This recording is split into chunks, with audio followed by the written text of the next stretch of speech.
Well, we are here at the Valor headquarters, right, buddy? In studio. Live from studio for the first installment of the saga that will become Culture Sometimes. Hey guys, it's Riley from the future. Just going to be straight up with you all. After we recorded this, we decided to not call it Culture Sometimes and to instead call it Culture Couch, because this segment's going to be about culture all the time. So we might say culture sometimes again in this podcast, but just know it's not going to be called that. So stop calling it that. It's Culture Couch. All right, love you, bye. We've got coffee sometimes, more long form, babblings and dabblings. Doldrums and Hey, I'm here too. Oh, Sweet we got Big nothings. T back there. He's manning the camera. yeah, turn the camera. Yeah, just mess up your shot. There he is. Nice hokas. Behold the hoka. But anyways, we want to just have more like bite-sized, focused ideas and stories for you about our culture, and we'll have kind of somebody else sitting in this chair.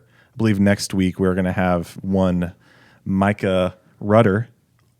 If we can lock her down, she's a busy gal. She is. But we'll talk about core values. We'll talk about what is a vision, what is a mission. We'll talk about different service philosophies we have under each value and who knows what. But we thought for the first week, we would just kind of define core values as we understand it. Because, a lot of people have heard the word core values, have heard what a mission and a vision, have heard the word, but maybe don't know exactly what it is and how it plays out in a company. So there was one day where we were sitting behind the cart, right, buddy? Many days behind the cart. Many days behind the cart. One specific comes to mind. Yes, we were talking about our company culture and how we want it to be structured. Because it doesn't just happen. We want to be intentional about it. And we were talking about mission, vision, and values. And you came up with this gold analogy, and we've used it in every orientation and every time we talk about mission, vision, and values. And it's using the analogy of a train, right? Right. So if you think about a train is in motion. It's headed towards a destination. The destination is the vision. Like the whole reason we're doing this thing is to get to our vision. And that's the destination the train is heading. The mission in this analogy is like the fuel that the train is using to get to the destination. The solar panels, right? Solar, coal, wind turbine, the one where it's not even touching the rails. It's floating. magnet style. Yes. Anyways, so the mission is less of the big picture, more of like the daily fuel that we use to get to our vision. But then the values, which is what we're talking about today, are the train tracks that that keep us on the straight and narrow towards our vision. And the assumption is that if we don't follow our values, we're going to get off course. We're going to walk 3 degrees in the wrong direction, and then we're going to find ourselves away from our vision, right? Right. Yeah, and I think a big thing too for us around core values, it's a balancing act with, we don't just have one thing that we live and die by, Right. But we have a balance of principles that kind of keep us here and there. And that's how we kind of sum it up in some vision work along the ideas of excellence and empathy. It's two things that if you were just one thing or just the other, you can miss your vision. Right. But it's the balancing act of core values that keeps your company accountable. Right. And so that's kind of the what of core values are. They're these core principles that make us who we are. They define our identity. And I remember how we came up with them. One day it was after a long day at the cart, 10-hour day? Who knows? Who cares? At least. And we sat down at a conference table in our cafe at the time, and we just kind of did some soul searching on as business owners, what are the things we value? Simply, What do we value in a company, in the world? So these things are really at the core of how we think and who we are, like at our base, oiled down, distilled self of like our identity. Right. And so why is that important? Why have core values? It's because they help us maintain that identity. Yeah. And there's something I was thinking about whenever I was thinking about this episode is sort of like juxtaposing these two things. One is like, as a company, we are always going to be shaped by something. We have the choice to either be shaped by external factors or our core values.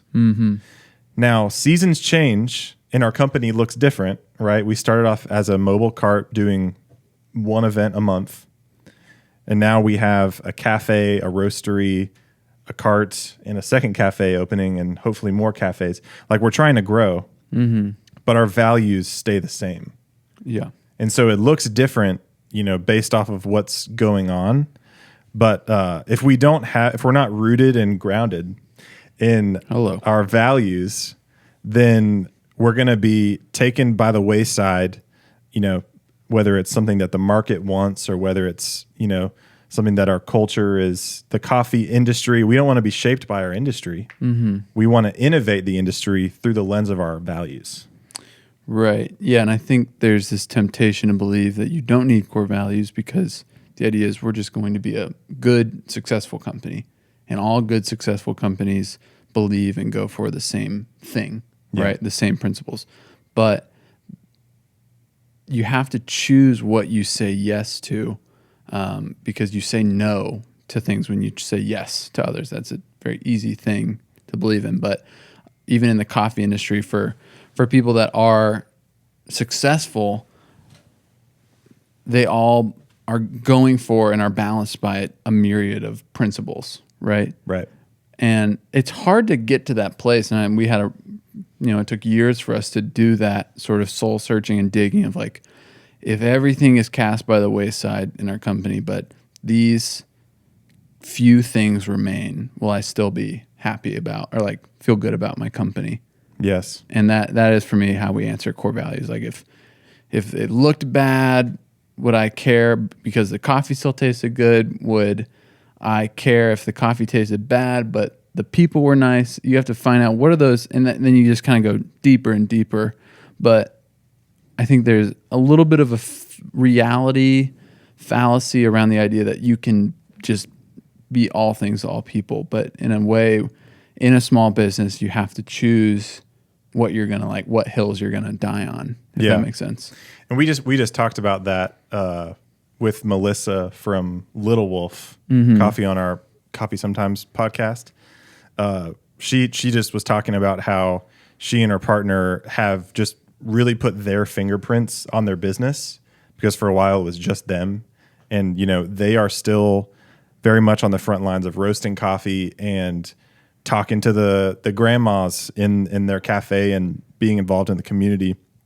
They have these things that like, when you walk into Little Wolf, like you're going to see Melissa, and that just exudes. Melissa's just going to exude Little Wolf because it's her.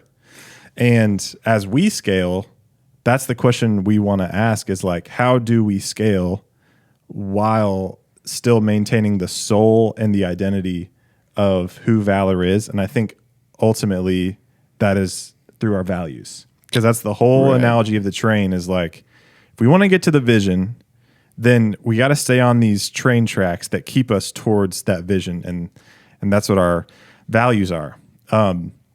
Kind of moving on to like how we use our values. I know like you mentioned, this is sort of, there's reactive ways to use them and proactive ways to use values. You sort of spoke to the reactive as far as whenever a decision comes up. Let's say we have an opportunity to open 5 cafes across the country and be funded for all of them. That is certainly a decision we would put through the lens of our values. Right.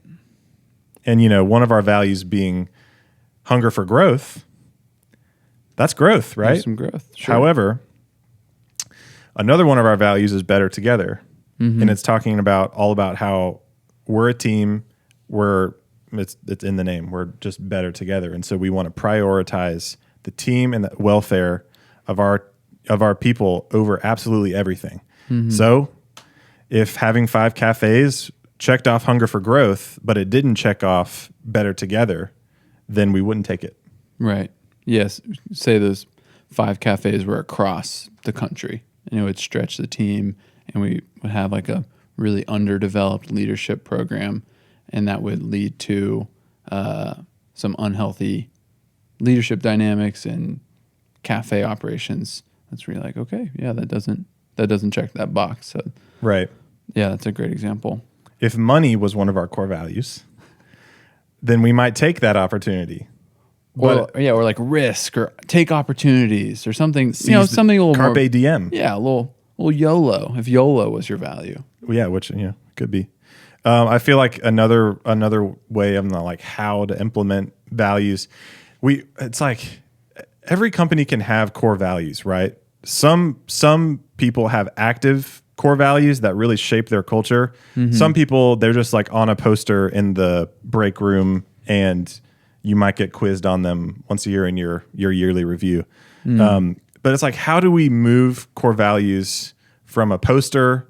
There's nothing wrong with posters. I'm not trying to like be here. We're and like, pro poster. We're proster. how do we move it from just on the poster to like living, breathing, trellis in your culture? Trellis. I think, putting decisions through the lens of your values is one. 2, this is more on the proactive side of implementing your values. But how about not being a hypocrite?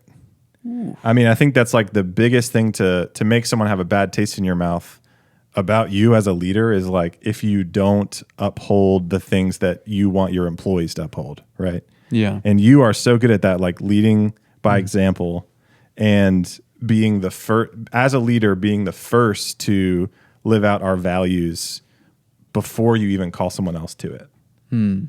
What is that? How do you do that? Like specifically, how do you operate in that sort of, living up to the standard that you've set? It does come back to kind of what we were talking about earlier of it being genuine and sincere that these core values are coming from like whatever, like the start, the foundation. And if it was something that we decided on and chose that wasn't true to ourselves or true to our own form or desires for the company, there would just be friction, in the workplace. But trying to be like your healthiest version of yourself is to live out your core values in essence, if you're in leadership or it's your company, and I think I really liked what you said about kind of why you need core values if you're ever planning to scale is to create like a tangible literature for a transfer of like understanding of how a company ought to be and ought to You're operate. saying like from leader to future leader? From leader to future leader to team is like, if it was just, me and you and Riley rocking it all the time, it could be this unspoken thing. Yes. I see your point. Yeah. But because we want people to kind of join our mission, join our vision, we have to kind of like lay out the creed almost, like, hey, if you're going to join the squad, this is how we roll. Yeah. We got rules here. Right. And on the whole, like being consistent with your values thing, like as a company, I can't say that I value transparency and people not know my salary. Mm-hmm. Right. And it's like, because I don't want to be held accountable. And it's like, okay, well, maybe you don't actually value transparency at all. Wow. Yeah. Or maybe not to that degree that you'd want to share at, everyone's, I know we do that. Like everybody knows what everyone makes, so that there's that level of accountability. We don't have transparency as one of our values, but it's definitely under that like better together value as far as like the health of the team being the most important thing. Yeah, and that speaks to the kind of warning to offer of like, don't just emulate the other companies that you like, and that's something that we did. And it was a a step in the right direction. But when you just kind of copy and paste a successful company's creed or core values to your company, there's just going to be that dissonance, that gap that leads to you not being propelled by the thing that you actually believe in. And that's huge. And then that leads to that hypocrisy, and then that leads to turmoil. Right. Well, we're always trying to find way, and that's partially why we're doing this this series, is like we want to proactively implement the structure around our culture, because we're always trying to find ways to do that. So join along with us for the ride, and maybe, since we're YouTubers now, like in the comment section, talk about, like, really, this would be great if you comment what are some ways you've seen core values implemented in your workplace, or maybe not implemented.